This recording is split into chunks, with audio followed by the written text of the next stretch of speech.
Jharkhand crusade, Chhattisgarh नहीं, झारखंड। मुझे छत्तीसगढ़ के पास्टर्स के लिए कल से बहुत बोझ है, तो वो दिमाग में मेरे छत्तीसगढ़ ही छाया हुआ है। और ये बात मैंने अभी नहीं बतानी थी, लेकिन अब बता सकता हूं कि थोड़े दिनों के अंदर पूरे वर्ल्ड लेवल की एक पास्टर मीटिंग ये चर्च अरेंज कर रही है,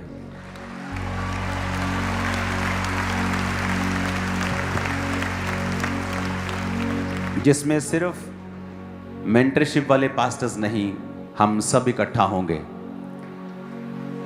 और ये एक दिन की नहीं होगी, ये 2 दिन की नहीं होगी, ये 3 दिन की होगी।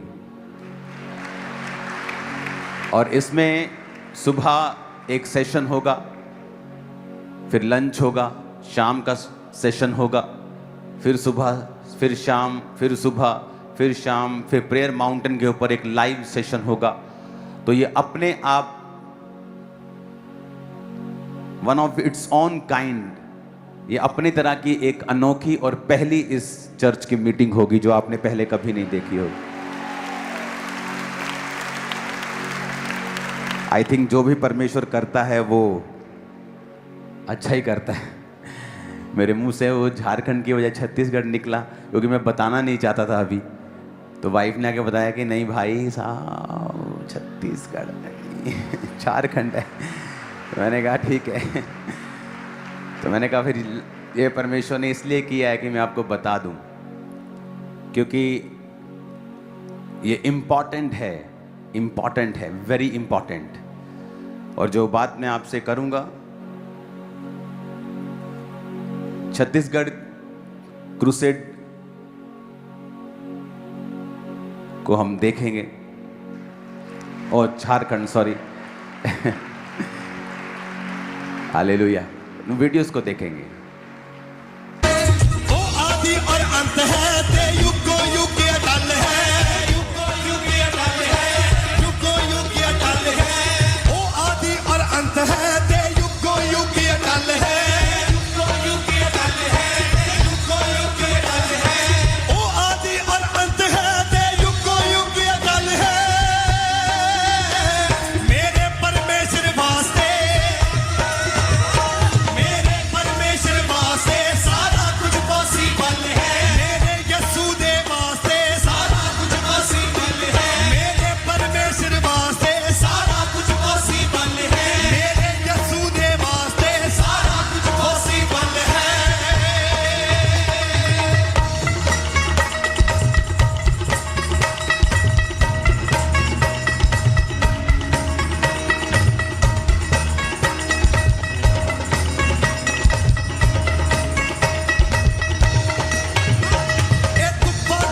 छावा की ए रुताए ते फिजावा की, रुताए ते फिजावा की, रुताए ते फिजावा की। ए कुब्बा की ते छावा की, ए रुताए ते फिजावा की, रुताए ते फिजावा की, रुताए ते फिजावा की। सब उसदे हुक्म च बच्चे ने, भावे अज भावे कल है। मेरे परमेश्वर वास्ते, मेरे परमेश्वर वास्ते सारा कुछ पॉसिबल है।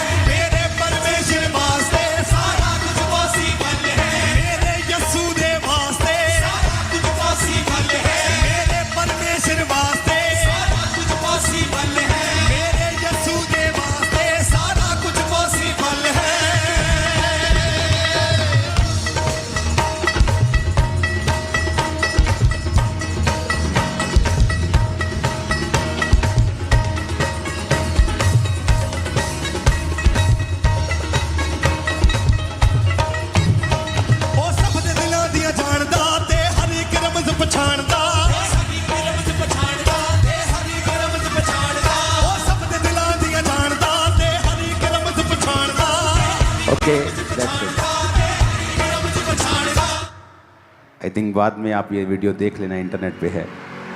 सुनो, अपने घुटनों के बाहर आओ, बाइबल को उठाओ और कहो, परमेश्वर आज जो कुछ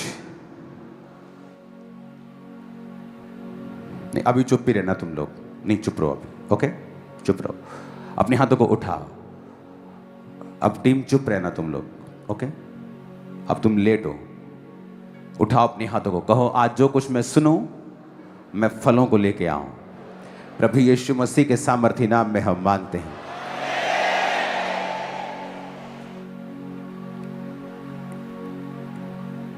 आप लोग, मुझे विश्वास है कि आप लोग ऑनलाइन इस झारखंड के क्रूसेड को अटेंड कर रहे होंगे। हाँ, सभी थे ऑनलाइन।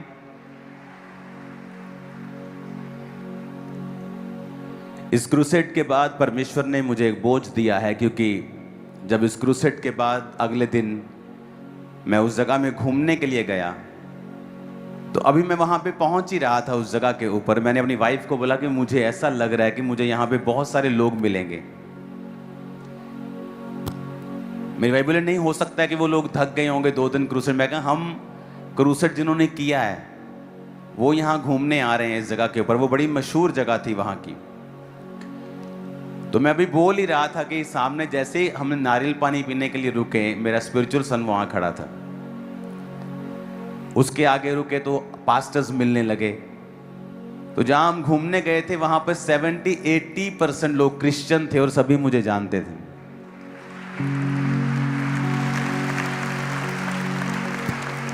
और पास्टर्स बहुत से मुझे मिले। उन्होंने बताया कि उनकी स्टेट में अलग अलग तरह के परसिक्यूशंस हैं, अलग अलग तरह के उनको दबाने के लिए लॉ पास हो रहे हैं। तो मेरे अंदर ये बोझ परमेश्वर ने उसी दिन से, उसी क्षण से डाल दिया था। और मैं लगातार फिर प्रेयर में था और अपनी वाइफ से बात मैंने की। मैंने कहा परमेश्वर जब चाहता है कि जो परमेश्वर ने ग्रेस इस सेवकाई को दी है, अब वो टाइम है कि वो दूसरे पास्टर्स के अंदर हम उसे इम्पार्ट करें। क्योंकि जो आप देखते हो स्टेज के ऊपर, ये आउटकम है, ये रिजल्ट है, लेकिन जो तैयारी है वो आपको कभी नहीं दिखती। जो तैयारी है वो कभी दिखती नहीं है।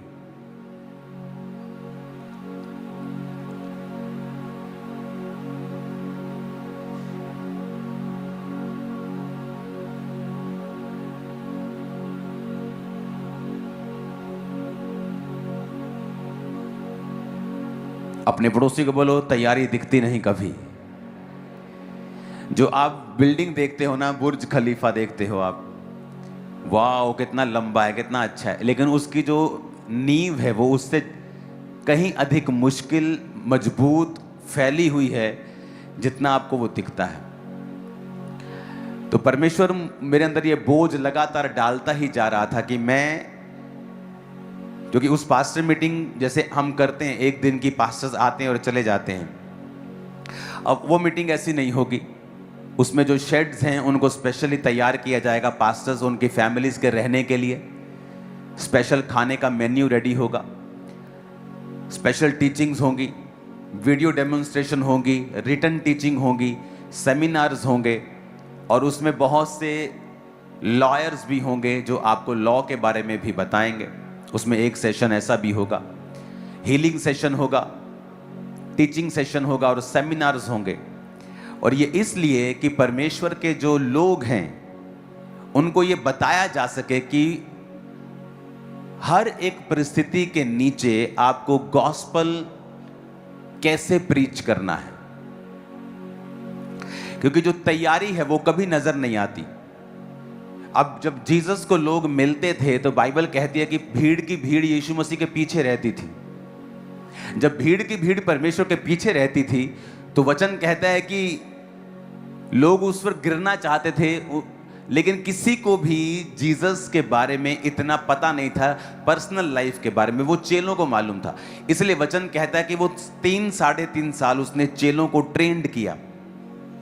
यीशु मसीह ने लोगों के साथ सिर्फ 34 दिन बिताए हैं सेवकाई के दौरान। जब वो लोगों के साथ बैठे, उनको हील किया, उनको डिलीवर किया, उनको प्रीच किया, और उस आप इमेजिन करो लाखों लोगों के साथ उन्होंने 34 दिन बिताए हों और सिर्फ 12 लोगों के साथ उन्होंने 3-3.5 साल बिताए हों।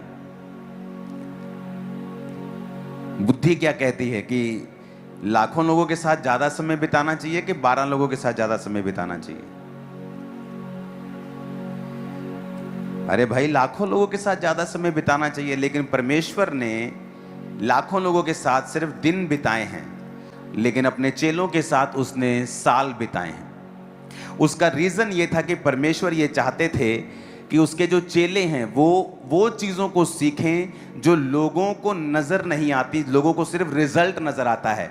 ओ अच्छा लंगड़ा चल पड़ा, ओ अच्छा रसौली गायब हो गई, ओ अच्छा 20 साल बाद बेबी हो गया, ओ परमेश्वर ने कितना बड़ा चमत्कार किया, वो कभी चला नहीं था। आपको सारे ये रिजल्ट नज़र आते हैं, लेकिन इसके पीछे की तैयारी, इसके पीछे की प्रिपरेशन, इसके पीछे का सेक्रीफाइस वो लोगों को कभी भी नज़र नहीं आता था। तो वो चेलों को परमेश्वर ने वो साइड दिखाई, और उन चेलों में भी कुछ ऐसे थे जो ज्यादा काम कर सकते थे दूसरे चेलों के मुकाबले में। वो कम काम कर सकते थे, कुछ ज्यादा काम कर सकते थे। ये बात थी कि परमेश्वर जो कुछ उन्हें दिखा रहा है, परमेश्वर जो कुछ उन्हें उन पर प्रकट कर रहा है, वो उसको कितना फॉलो कर रहे हैं और उनकी जिंदगी में परमेश्वर के प्रति कितना समर्पण है। ऊंची आवाज में कहो हालेलुया। तो ये बोझ अब मेरे अंदर घर कर चुका है कि मैं पास्टर्स को बुलाऊं और उन्हें ये टीच करूं, और ये टीचिंग लंबी होगी। सुबह घंटों हो रही है, फिर लंच टाइम के बाद शाम को घंटों हो रही है, और दिन रात हो रही है, फिर 1 दिन, फिर 2 दिन, फिर 3 दिन, फिर प्रेयर माउंटेन के साथ, प्रार्थना के साथ वो जुड़ेंगे। तो वो पूरा हफ्ता हम यही काम करेंगे।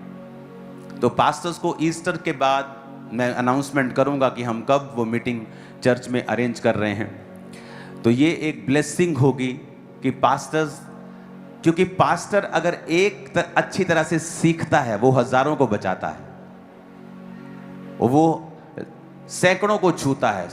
अगर वो ट्रेंड है, अगर वो वेल इक्विप्ड है, अगर उसे पता है कि मुझे क्या करना है, मुझे किस तरह से सेवकाई को करना है, जब विरोध है तब मुझे क्या कहना है, किस तरह से सेवा को आगे बढ़ाना है।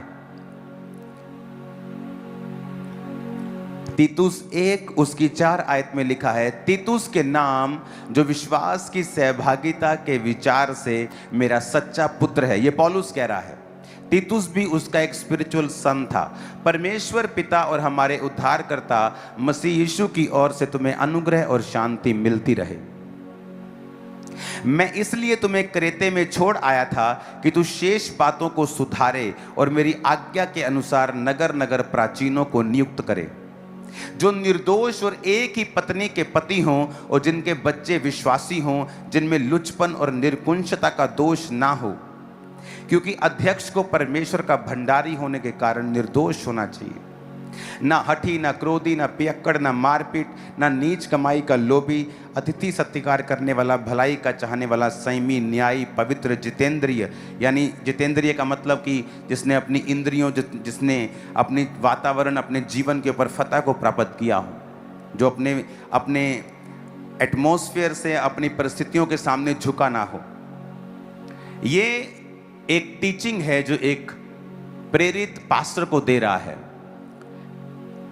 पौलुस ने, अगर मैं पौलुस की मिशनरी यात्राओं को पढ़ रहा हूं और अगले हफ्ते पाम संडे है, तो अगले हफ्ते का जो आनंद है वो पूरा साल छाया रहता है हमारे जीवन के ऊपर। तो खजूरों के डालियों के साथ आना है, समय से पहले आना है। फिर आपको जिद नहीं करनी मुझे इसी हॉल में बैठना है, मुझे वहां नहीं बैठना। आपको समय से पहले आना है। इस हॉल को और अधिक कोशिश करेंगे पीछे से और इधर उधर से करें, इसको और बड़ा करें ताकि ज़्यादा से ज़्यादा लोग इस हॉल में आ सकें। तो तैयार रहना है पाम संडे, बेस्ट संडे को रिसीव करने के लिए। आमीन। और उसके बाद फिर आपको बताने की जरूरत नहीं, रियल होली कम्युनियन डे, जिस दिन यीशु मसीह ने सच में प्रभु भोज लिया था, और उसके बाद गुड फ्राइडे, जीसस क्राइस्ट के सूली पे टांगे जाने का दिन, और उसके बाद ईस्टर यानी प्रभु यीशु मसीह के जी उठने का दिन। अभी तो मुझे आपको इनवाइट करने की भी जरूरत नहीं। इन दिनों में जाओ, लोगों को इनवाइट करो, इस संडे से लेके अगले संडे जितनी मीटिंग्स आती हैं, सब मीटिंग्स को अटेंड करके अंदर भर लो, पूरा साल काम आएंगी ये मीटिंग्स। हालेलुया। अब पौलुस यहां कह रहा है कि मैं तुझे क्रेते में इसलिए छोड़ आया कि तू शेष रहित बातों को सुधारे और नगर नगर प्राचीनों को नियुक्त करे और उनकी खूबियां बताएं कि वो निर्दोष हों, एक ही पत्नी के पति हों। परमेश्वर के वचन के मुताबिक जो सेवकाई करने वाला व्यक्ति है, उसके लिए परमेश्वर ने स्ट्रॉन्ग नियम ठहराए हैं। विश्वासियों के लिए वो नियम इतने स्ट्रांग नहीं। विश्वासी गलती करता है, माफ़ी मांग लेता है, आमीन कर देता है, फिर गलती करता है, माफ़ी मांग लेता है, उसकी लाइफ में ऐसे ही चलता रहता है। लेकिन सेवकों के लिए परमेश्वर ने ऐसा नियम नहीं ठहराया है। सेवकों में तो ये भी लिखा है कि जो एक बार गिर गया वो दोबारा से उस फिर पदवी को ना पकड़े। बहुत कठिन सेवकाई के रूल हैं, लेकिन आज शायद वो नई चर्च फॉलो नहीं कर रही, वो बात अलग है।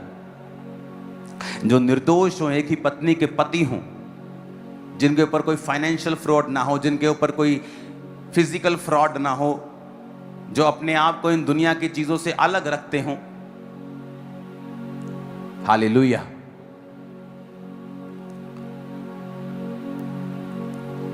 तो वचन कहता है कि उसने नगर नगर प्राचीनों को नियुक्त किया और साथ में उसने बताया। अगर आप पौलुस की शिक्षाओं को पढ़ेंगे तो उसने अगर पत्रियां लिखी हैं, उन पत्रियों में सारी बात ही उसने चरित्र की है, विवेक की है, करैक्टर की है, विश्वास की है, अड़े और खड़े रहने की है, सताव सहने की है, प्रचार करने की है।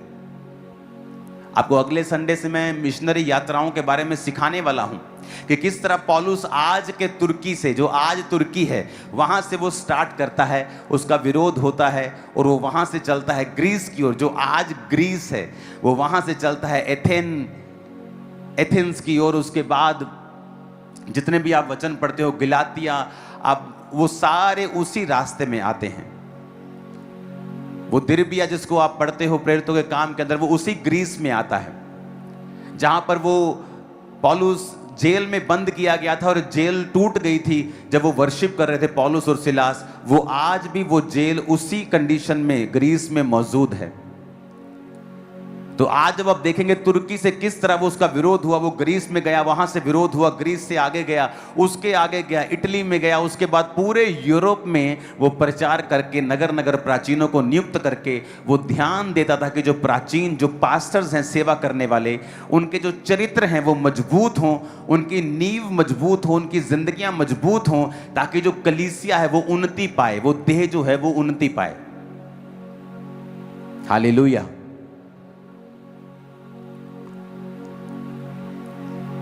याद रखो, कलीसिया का एक काम है, पास्टर का एक काम है, प्रेरित का एक काम है, भविष्यद्वक्ता का एक काम है। हर एक व्यक्ति को परमेश्वर ने, बाइबल कहती है कि परमेश्वर ने कितनों को प्रेरित, कितनों को भविष्यद्वक्ता, कितनों को इवेंजलिस्ट, प्रचारक, कितनों को सिखाने वाले, कितनों को पास्टर्स, टीचर्स नियुक्त किया, ताकि परमेश्वर के जो लोग हैं वो उन्नति पाएं। मसीह की देह जो है, वो कलीसिया जो है, वो उन्नति पाए। हालेलुया। जब छत्तीसगढ़ के बारे में मुझे मालूम हुआ और बाकी स्टेट्स के बारे में मालूम हो रहा है, ये ज़रूरी है कि आप लोग पास्टर्स के लिए प्रार्थनाएं करें, चर्चिस के लिए प्रार्थनाएं करें, चीज़ों के लिए प्रार्थनाएं करें कि परमेश्वर जो ग्रेस आपको दे रहा है वो दूसरे भी उससे प्रभावित हों, उससे आशीषित हों। आमीन।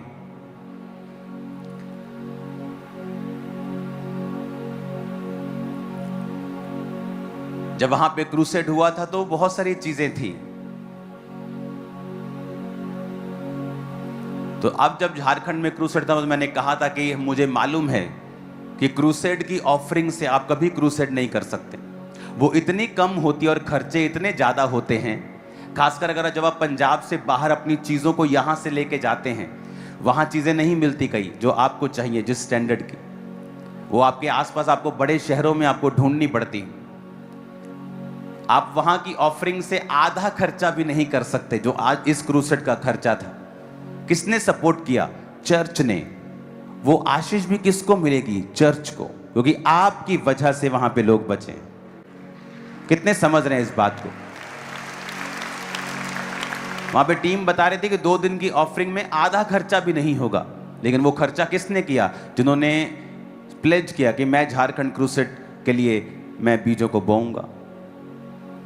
पौलुस कहता है कि तुमने मेरी मिशनरी कामों के लिए सहायता की। ये कलीसिया का काम है, सुसमाचार के लिए सहायता करना। क्रूसेड किसी पैसे के लिए नहीं किया जाता, ना ही ऑफरिंग के लिए किया जाता, बल्कि वहां पे उल्टा चर्च के लाखों रुपया लगते हैं, फाइनेंशियली लाखों लगा के आती है चर्च। लेकिन जो फायदा होता है किंगडम को, परमेश्वर के राज्य को, सुसमाचार में, नीचे से लेके ऊपर तक, हर मंत्री से लेके हर पॉलिटिशियन से लेके विश्वासियों को मालूम था कि परमेश्वर के राज्य में बड़े काम हुए हैं। बहुत से लोग नए थे जिन्होंने अपना जीवन परमेश्वर को दिया।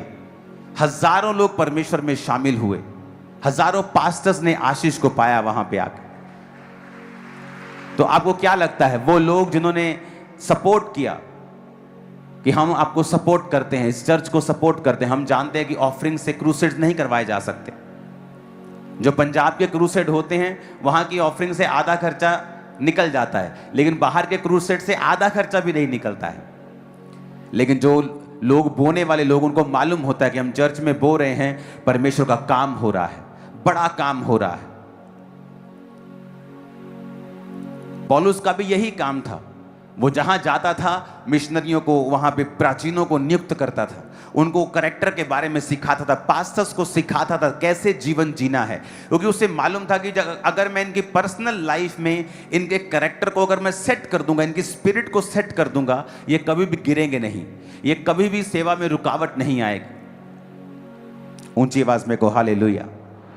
9 आयत में लिखा है, और वह विश्वासियों के वचन पर जो धर्मोपदेश के अनुसार है स्थिर रहे, और कि खरी शिक्षा से उपदेश दे सके और विरोधियों के मुंह बंद कर सके, क्योंकि बहुत से लोग निर्कुंज, बकवादी और धोखा देने वाले हैं, विशेष करके खतना वालों में से। जब पौलुस प्रीच कर रहा था तो उसने कहा जो मेजर प्रॉब्लम है ना, वो पता क्या है? वो अविश्वासी नहीं हैं, वो यहूदी हैं, वो क्रिश्चियन लोग हैं जो मेन बकवाद करने वाले, झूठ फैलाने वाले, निर्कुंज, धोखा देने वाले।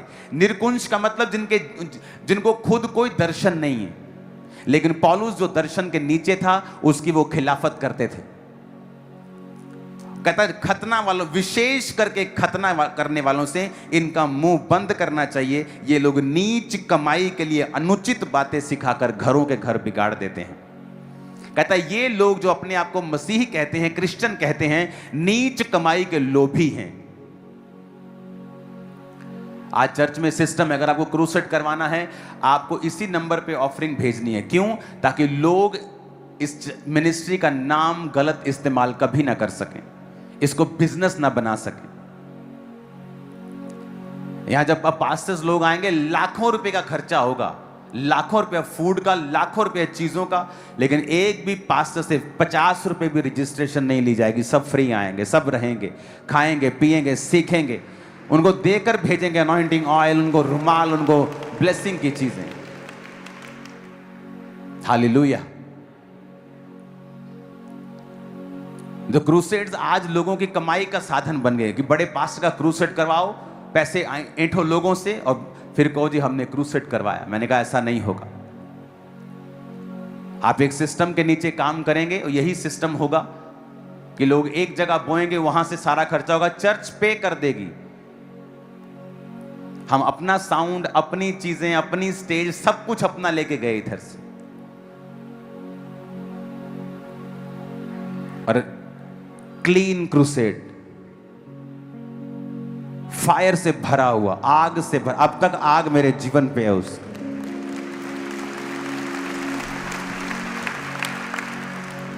और इसके बाद ये मीटिंग होगी, उसके बाद एक नया क्रूसेड, 2 नए क्रूसेड है पंजाब के बाहर, मैं आपको अनाउंस कर दूंगा। तो अब वो टाइम है कि हम लोग ये समझें कि हमें परमेश्वर के किंगडम के लिए कार्य करना है। पौलुस जाता था, प्राचीन नियुक्त करता था, आगे निकलता था, फिर वापसी पे देखता था कि जो मैंने दिया है काम, प्रोटोकॉल, जितने मैंने वचन दिए हैं, क्या वो फॉलो कर रहे हैं सभी को? क्या सबके चरित्र ठीक है? कोई नीच कमाई का लोभी तो नहीं है इनमें? कोई निरकुंज तो नहीं है, बकवादी तो नहीं है, धोखा देने वाला तो नहीं। कहता विशेष करके जो खतना वाले लोग हैं, जो मूसा की व्यवस्था पे चलने वाले, अपने आप को यहोवा के लोग जो अपने आप को कहलाते हैं, विशेष करके वो नीच कमाई के लोभी हैं, धोखा देने वाले हैं, बकवादी हैं,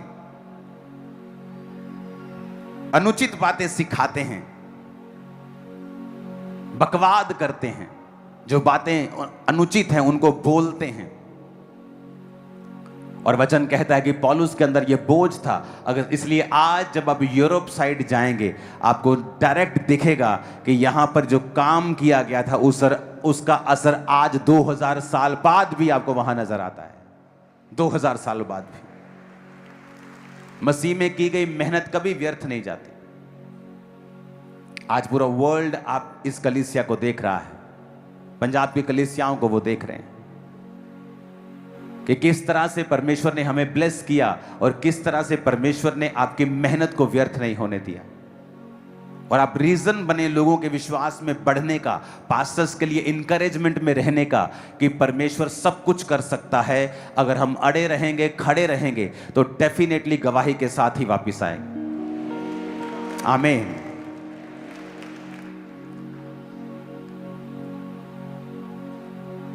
जो परमेश्वर की हीलिंग पावर्स है, जो मैनिफेस्टेशन है इस साल जो हमने देखी हैं, वो अपने वचन को पूरा कर रहा है। Hallelujah, hallelujah.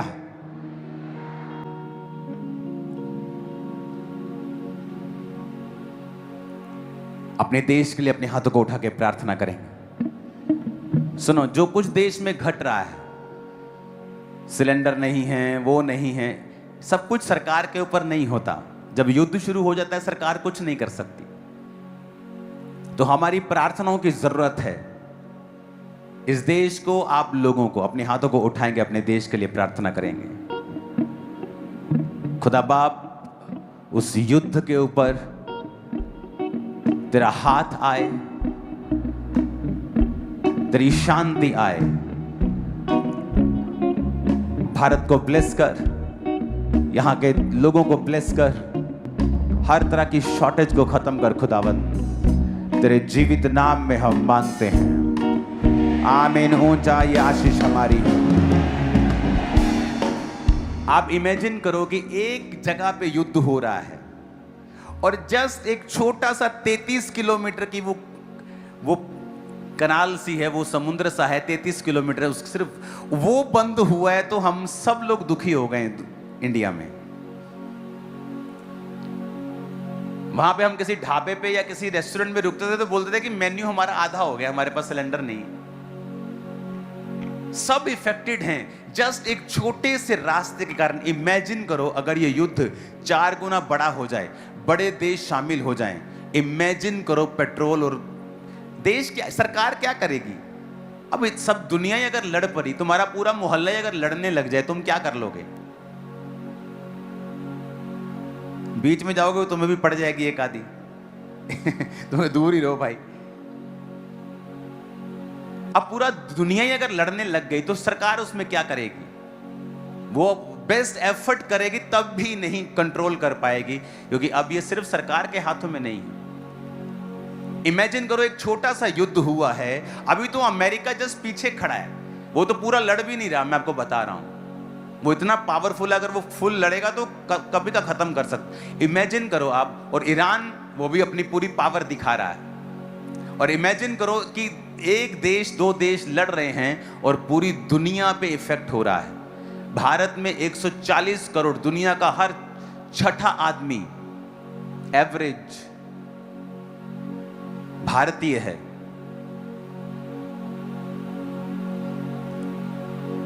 एक छोटे से युद्ध ने दुनिया के तीसरे हिस्से को, अगर आप बाकी देश भी लगा ले, चौथे तीसरे हिस्से, दूसरे हिस्से को लगा लो आप, इफेक्ट कर दिया है एक छोटे से युद्ध ने। इमेजिन करो जब ये युद्ध वर्ल्ड वॉर होगा, इमेजिन करो क्या हाल होगा। इसलिए मैं कहता हूं, जो लोग धर्मी होंगे, जो लोग प्रभु में होंगे, वही बचाए जाएंगे।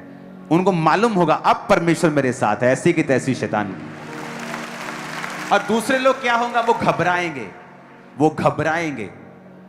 उनको घबराहट होगी, ओह ये क्या हो रहा है, 5,000 की सिलेंडर मिले, मैं खाऊंगा क्या, मेरे घर में खाना नहीं, मैं करूंगा क्या। वो लोग घबराएंगे क्योंकि हमें पहले से आपको तैयार किया मैंने पहले से कि जब ये युद्ध होंगे और जब करेंसी फेल होगी लोगों की, उसका कारण परमाणु युद्ध होगा और तब चीजें सेम नहीं रहेंगी, दुनिया पीछे को आ जाएगी 100 साल। तो आपको रेडी रहना है उन चीजों के लिए कि ये आपके लिए सिर्फ एक ट्रेलर है जो 2017 में मैंने आपको प्रोफेसी की थी कि देशों का देश जिसका नाम ए से शुरू होता है और ईरान और इजराइल नाम लेकर मैंने आपको बताया था कि युद्ध होगा। और इमेजिन करो इस युद्ध में कितने लोग इफेक्ट, करोड़ों लोगों को इसका इफेक्ट हुआ और ये छोटा सा युद्ध है। इमेजिन करो जिस दिन ये वर्ल्ड वॉर में बदल जाएगा, रूस इसमें आ जाएगा, चाइना इसमें आ जाएगा, अमेरिका इसमें आ जाएगा, यूरोप इसमें आ जाएगा, मिडिल ईस्ट इसमें आ जाएगा, ईरान इराक आ जाएगा। इमेजिन करो क्या हालत होने वाली है।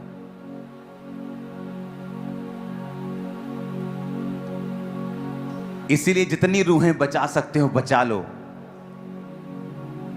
और घबराओ मत, तुम्हें परमेश्वर उठा लेगा इस दुनिया से, हम सबको उठा लेगा। वो रैप्चर वो हमें नहीं देखने देगा। ये जब बिल्कुल अंत वाला समय होगा वो हमें ये देखने भी नहीं देगा। वो अपनी कलीसिया को ले लेगा और जो कलीसिया बच जाएगी वो दुखों से बचेगी। कौन कलीसिया? जो तौबा नहीं की, जिन्होंने जो पाप में थे वो बच जाएंगे दुनिया में। फिर वो जो 10 गुना दुख देखकर बचा रहेगा फिर वो बचेगा। इसलिए तो मैं कहता हूं जाओ और प्रचार करो, जाओ, क्योंकि ये समय है। दुनिया सेम नहीं रही, जो 2016 में थी वो नहीं रही। अब आप देख लो, आप देख लो 10 साल में क्या बदला है। सब कुछ बदल गया है, सब कुछ बदल गया है। इंटरनेट ने सब कुछ बदला है, कोविड ने बहुत कुछ बदला है, युद्ध सब कुछ बदल रहा है, बदल गई है दुनिया। और फ्यूचर में भी बहुत चीजें बदलेंगी। आपको तैयार, आपको प्रीच करना है, लोगों को बताना है परमेश्वर के बारे में। ये समय है, आपको खुश होना चाहिए। मुझे खुश नहीं, यीशु मसीह आ रहे हैं।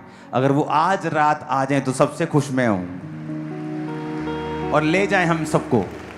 आमीन। हम असली घर में जाएं। आत्मा में रेडी रहो, सिखाने के लिए रेडी रहो। अब हम वो चर्च बने जो दूसरी चर्चिस को ब्लेस करे और उन्हें उठाए और उन्हें खड़ा करे। आमीन। और ये पास्टर मीटिंग एक शुरुआत होगी जहां इम्पार्टेशन होगी, वरदानों के बारे में बात होगी, ग्रोथ के बारे में होगी, कैरेक्टर के बारे में होगी, वीडियो डेमोन्स्ट्रेशंस होंगी, रिटन टीचिंग होगी, सेमिनार्स होंगे, लॉज के सेमिनार होंगे। तो ये एक ब्लेस्ड टाइम होगा। उसका रीजन है कि अब हमें दूसरों के लिए प्रार्थना करनी है। हमें देखना है पौलुस ने किस तरह से काम किया और परमेश्वर ने किस तरह से उन एरियाज में बेदारी फैलाई कि पौलुस कहता है कि इस पूरे एरिया में मेरे प्रचार करने के कोई जगह नहीं बची, मैं पूरा प्रचार कर चुका हूं। हालेलुया। कलीसिया इसीलिए आशीषित होती है जब वो परमेश्वर के द्वारा ठहराए गए दर्शन के अनुसार चलती है। उसका बोना उसके अनुसार होता है, उसकी प्रार्थना उसके अनुसार होती है, उसकी फास्टिंग उसके अनुसार होती है कि प्रभु जो तू कर रहा है हम तेरे साथ हैं। और फिर जो आपकी पर्सनल ज़रूरतें हैं, आपकी चंगियाई, आपकी बरकत, आपका छुटकारा, वो भी फिर परमेश्वर आपको देता है, क्योंकि वो देखता है कि आप परमेश्वर के लिए जी रहे हैं। आपकी हीलिंग आसान होगी, डिलीवरेंस आसान होगी। आप हमेशा नोटिस करो जिन चर्चिस के लोग, जिन चर्चिस का दर्शन सेवकाई है या उनका रूहें बचाना है या परमेश्वर का सुसमाचार सब जगहों पे लेके जाना है, आप देखो उस जगह में उस चर्च के लोग ज़्यादा अच्छी तरह से चंगाई पाएंगे, बड़े बड़े मिरेकल्स उनकी लाइफ में होंगे, क्योंकि वो राइट प्लेस के ऊपर है जहाँ का दर्शन लोगों को बचाना है और सुसमाचार प्रचार करना है और परमेश्वर का गॉस्पल दुनिया के कोने कोने में लेके जाने का है। जिनका मेजर काम ये है, जिनका दर्शन ये है, जो हर वक्त इसी बारे में बात करते हैं और काम करते हैं, और परमेश्वर भी उस कलीसिया को ज़्यादा आशीषित करता है। आमीन। तो ये समय है प्रार्थना करने का, सुसमाचार देने का, आपके पास बहाना है कि अगले संडे पाम संडे है, आओ हमारे चर्च में बहुत अच्छा कार्य होता है, आओ हम मीठा खाएंगे बाद में, आओ हम खजूरों के डालियाँ लेके चलते हैं, चलो परमेश्वर का सुसमाचार फैलाएं, आ जाओ। और उसके बाद फिर गुड फ्राइडे है, उसके बाद फिर ईस्टर है, यीशु मसीह के जी उठने का दिन। एक समय है प्रचार करने का, एक समय है रूहों को बचाने का। अब समय आ गया है पास्टर्स को इनवाइट करने का, पास्टर्स को टीच करने का। एक समय आ चुका है जब कलीसिया पूरी तरह से समर्पित होके, तन मन धन सब समर्पित करके हम परमेश्वर में चलें। खुदावंद जो करने वाला है वो 10 गुना ऊपर की चीज है जो हुई है अभी तक, जो करने वाला है वो। Hallelujah, hallelujah.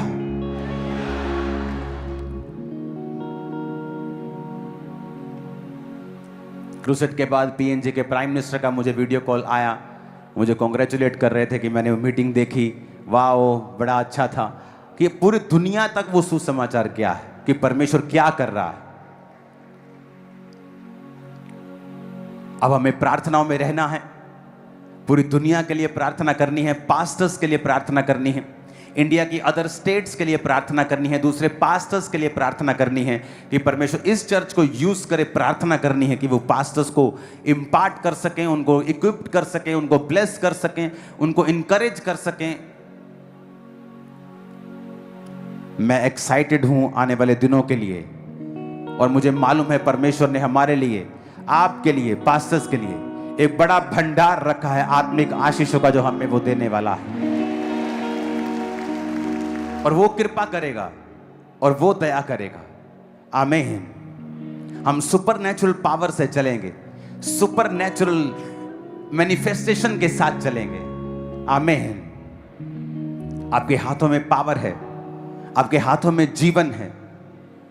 आपको शायद मालूम नहीं होगा, बहुत लोग इस चीज से अनजान हैं।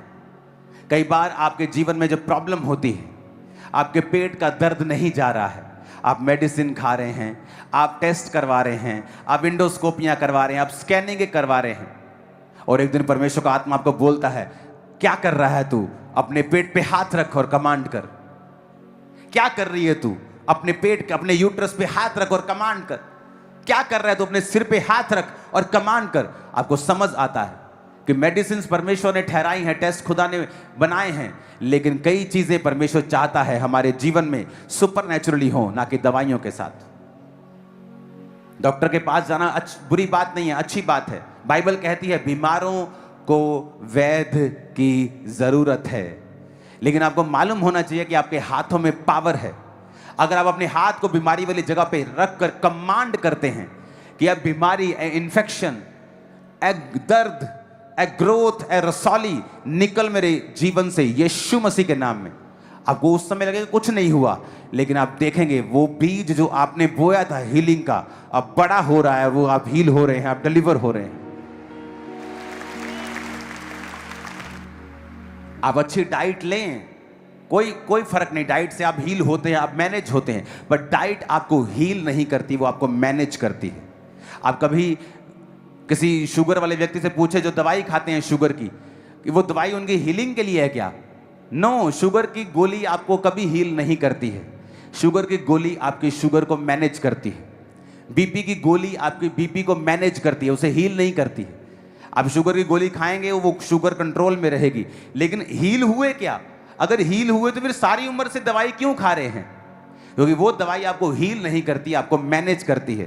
तो कुछ देर तक आप वो दवाई ले सकते हैं कि आपकी बॉडी उसे मैनेज करती रहे, ताकि आपको मौका मिल जाए उससे फाइट करने का। लेकिन उसके बाद जब आप अपने हाथों को रखते हैं और बोलते हैं अपने पैनक्रियाज को कि यीशु के नाम में इंसुलिन पैदा कर, यीशु के नाम में मेरी बॉडी नॉर्मल हो, यीशु के नाम में ये बीमारी मेरे जीवन को छोड़ के जाए, आप देखते हैं वो शुगर की गोली आपको छोड़नी पड़ती है, क्योंकि वो हीलिंग आपकी बॉडी में प्रवेश कर चुकी है। आमीन। आपके हाथों में वो पावर है, आपके हाथों में वो परमेश्वर की सामर्थ है। आप एक लाइव से बनाए गए हैं। वचन कहता है जब परमेश्वर ने आपको अपने हाथों से मिट्टी को गूंथा तो जीवन का सांस फूंका, और जैसे अपना सांस आप पर फूंका, आप जीवित हो गए और परमेश्वर के जैसे हो गए। अब आप में वही लाइफ है जो जीसस क्राइस्ट में है, वही जीवन है। जब हम प्रभु भोज भी लेते हैं, हम क्या कहते हैं? परमेश्वर, जिस तरह मैं तुझको खा रहा हूं, तेरा जीवन मुझ में बने रहे। कई लोग, जब आप मैच्योर क्रिश्चियन नहीं होते, आप हर चीज के लिए लेहन ढूंढते हैं। आपको दर्द है, आप लेहन ढूंढते हैं, प्रार्थना ढूंढते हैं। जबकि अगर आप एक जीवित चर्च के मेंबर हैं, तो वो पास्टर आपको सिखाएगा कि आपको मेरे हाथ को खोजने की जरूरत नहीं है।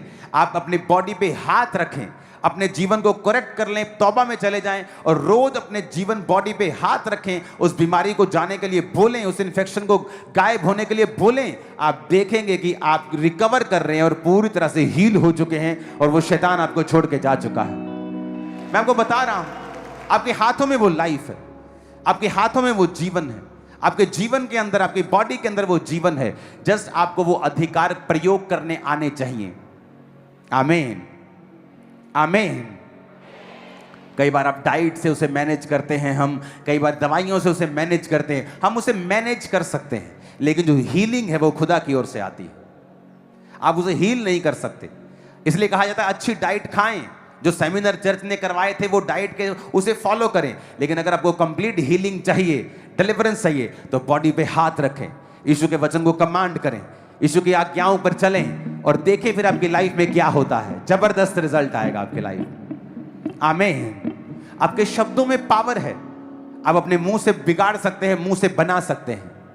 अपने बिजनेस पे जाएं और रोज बोलें, मेरा बिजनेस ब्लेस है, आज मैं फेवर को देखूंगा, आज बहुत सारे कस्टमर्स आएंगे, फ्यूचर में बहुत बिजी रहने वाला हूं। बोलना शुरू करें रोज, और साइड के साइड प्रैक्टिकल रखें, प्रार्थना पूरी रखें, पवित्रताई रखें, वचन पढ़ें, टाइट अपना बोएं, देखें फिर आपका बोला गया आपकी लाइफ में कितना बड़ा रिजल्ट लेके आता है। हालेलुया। आप डिप्रेशन के रोगी हैं, बोलें, अपने सिर पे हाथ रख के, डिप्रेशन की स्पिरिट को मैं डांटता हूं, डांटती हूं, ये मेरा हिस्सा नहीं है। मेरे अंदर साउंड माइंड है, साउंड माइंड का आत्मा मेरे अंदर है, परमेश्वर का आत्मा मेरे अंदर है, मसीह का आत्मा मेरे अंदर है, ये शरीर परमेश्वर की हैकल है, डिप्रेशन का कोई अधिकार नहीं मेरे ऊपर। रोज बोलना शुरू करें, आप डिप्रेशन को डिप्रेस कर देंगे 15 दिनों के अंदर अंदर। आप देख लेना, मैं आपको बता रहा हूं, आपके अंदर एक हायर लाइफ है जो आप जीते हैं। और ये चीजें तो आपकी पर्सनल डिलीवरेंस के लिए हो गई, लेकिन अब हमें कार्य करना है ऑल क्रिश्चियंस के लिए, पास्टर्स के लिए, लोगों के लिए, सुसमाचार के लिए। आने वाले दिनों में और बहुत से क्रूसेड्स आ रहे हैं अदर स्टेट्स के, तो प्रार्थना में रखना है। बड़ा काम परमेश्वर करने वाला है, बड़ा काम, इन जीसस नेम। आमीन। अपने पड़ोसी को बोलो, तेरे अंदर एक महान जीवन है। आमीन। उठाओ अपने हाथों को। मेरा बिलीव है कि आप सब लोग